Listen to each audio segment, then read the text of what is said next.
दोस्तों नमस्कार, स्वागत है आपका स्पीक जी न्यूज़ पर। दोस्तों, किसी भी बाज़ार में सप्लाई और डिमांड दो ऐसे कारक होते हैं जो चीज़ों के भाव को तय करते हैं। राजनीति भी एक तरह का बाज़ार है जहां नेताओं के भाव समय के साथ चढ़ते और उतरते रहते हैं। दिल्ली के डिप्टी सीएम मनीष सिसोदिया के अनुसार मुख्यमंत्री अरविंद केजरीवाल की लोकप्रियता प्रधानमंत्री नरेंद्र मोदी को पीछे छोड़ चुकी है। लोग सोच रहे हैं अरविंद केजरीवाल पीएम मोदी के विकल्प के तौर पर सामने आ रहे हैं।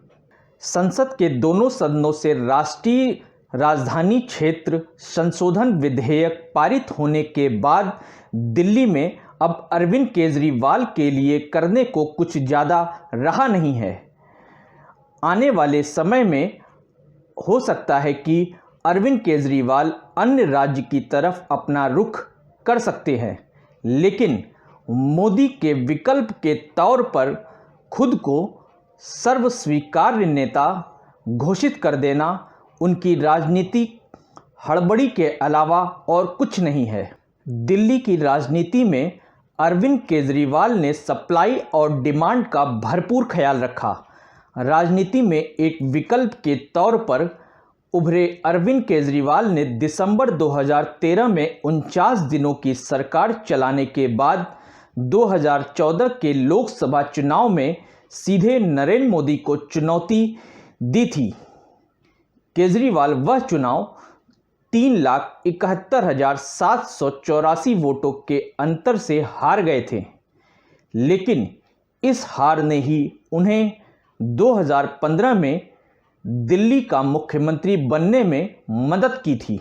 आज के समय में दिल्ली में आम आदमी पार्टी की ज़मीनी हकीकत ये है कि किसी राह चलते से पूछ लीजिए तो वह दिल्ली के लिए केजरीवाल का ही नाम लेगा। 2020 दिल्ली विधानसभा चुनाव से पहले तक वह पीएम मोदी पर खूब हमला कर रहे थे, लेकिन चुनाव में उन्होंने नारा दिया, दिल्ली में तो केजरीवाल। यह नारा ही उनकी दिल्ली से बाहर की राजनीति से मजबूत नेता की छवि के बारे में बता देता है। शिवसेना के वरिष्ठ नेता संजय राउत का कहना है कि दिल्ली में कुछ लोग यूपीए 2 बनाने की तैयारी में लगे हुए हैं। राउत के इस बयान में कुछ लोग कौन हैं ये बताने की ज़रूरत नहीं है। वैसे उन्होंने एनसीपी अध्यक्ष शरद पवार को संयुक्त प्रगतिशील गठबंधन यूपीए 2 का अध्यक्ष बनाने की मांग की थी। वर्तमान में सोनिया गांधी यूपीए की अध्यक्ष हैं और कांग्रेस का हाल किसी से छुपा नहीं है। दोस्तों, पंजाब और छत्तीसगढ़ को छोड़ दिया जाए तो राजस्थान में सचिन पायलट ने ही कांग्रेस को झटका देने की कोशिश की थी। मध्य प्रदेश में ज्योतिरादित्य सिंधिया के भाजपा के पाले में जाते ही कमलनाथ सरकार औंधे मुंह गिर गई। 5 राज्यों में हो रहे चुनावों के नतीजों से पूर्व कांग्रेस अध्यक्ष राहुल गांधी का राजनीतिक भविष्य भी तय हो ही जाएगा। अरविंद केजरीवाल के साथ बीते 6 सालों में सबसे बड़ी समस्या यही रही कि वह राजनीति में हड़बड़ी का शिकार होते रहे हैं। सब कुछ जल्दी से कर लेने के चक्कर में उन्होंने अपने ही पैर पर कुल्हाड़ी मार ली है।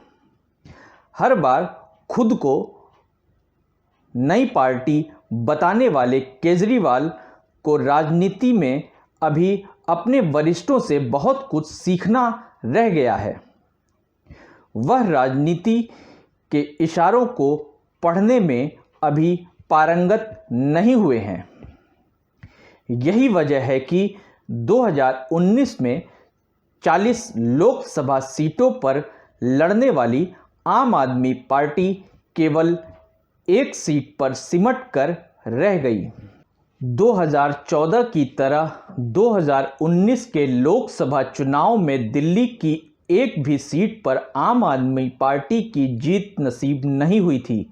लोकसभा चुनाव 2019 में दिल्ली के अंदर आम आदमी पार्टी का वोट शेयर के मामले में 18% वोटों के साथ तीसरे नंबर पर रही थी।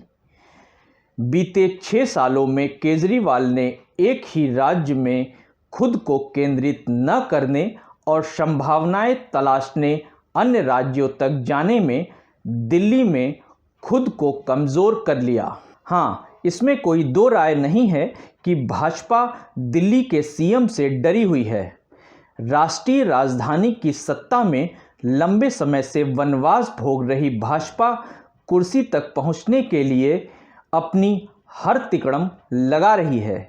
2014 में मोदी का देश के सामने पेश किया गया गुजरात मॉडल फीका पड़ चुका है और केजरीवाल का दिल्ली मॉडल सुर्खियां बटोर रहा है। शिक्षा, स्वास्थ्य सेवाओं को लेकर उनका किया गया काम देश विदेश में चर्चा बटोर रहा है। हाल ही में दिल्ली नगर निगम की 5 सीटों पर हुए उपचुनाव में आम आदमी पार्टी ने बाजी मारते हुए 4 सीटों पर कब्जा जमाया था। एक सीट पर कांग्रेस ने जीत हासिल की थी और भाजपा का डब्बा गुल था। पिछले 3 बार से एमसीडी चुनाव में भाजपा का दबदबा रहा है। इन उपचुनावों के परिणाम आम आदमी पार्टी को राहत देते हैं, लेकिन दिल्ली से बाहर जाने की अनुमति नहीं देते।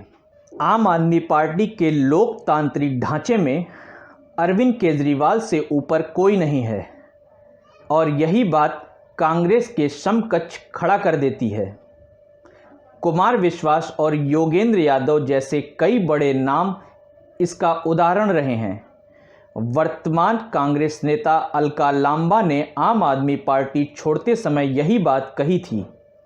2014 में पंजाब के अंदर 4 लोकसभा सीटों पर जीतने वाली पार्टी 2019 में भगवंत मान वाली सीट को बचा पाई थी। 2017 में पंजाब विधानसभा चुनाव में 20 सीटों पर जीतने वाली पार्टी में कई विधायकों ने आम आदमी पार्टी से किनारा कर लिया था। पंजाब में हालिया हुए निकाय चुनावों में आम आदमी पार्टी समेत पूरे विपक्ष का क्या हाल हुआ वो सबके सामने है। गुजरात, हिमाचल आदि राज्यों के निकाय चुनावों में छोटी मोटी जीत शायद ही किसी को नरेंद्र मोदी के सामने प्रमुख प्रतिद्वंदी के रूप में खड़ा करने में मदद कर सकती है। खैर, जो भी हो, केजरीवाल के सबसे भरोसेमंद सिपह सलाहकार मनीष सिसोदिया ने उन्हें लेकर ये बात कही है तो कुछ सोच समझकर ही कही होगी। हो सकता है कि दिल्ली में भाजपा द्वारा पर कतर दिए जाने पर दिल्ली के सीएम अब अन्य राज्यों पर अपना पूरी तरह से फोकस कर सकते हैं, लेकिन संभावनाएं टटोलने के लिए बीच मझधार में दिल्ली का साथ छोड़कर उन्हें इस तरह से भागना नहीं चाहिए। दिल्ली को यूं ही देश का दिल नहीं कहा जाता है।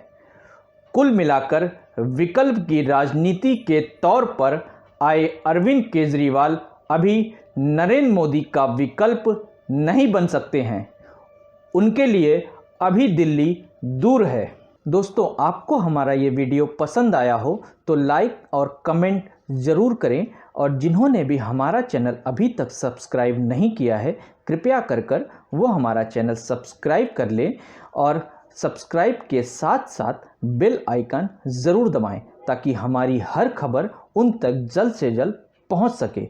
हमारी खबर पर बने रहने के लिए धन्यवाद।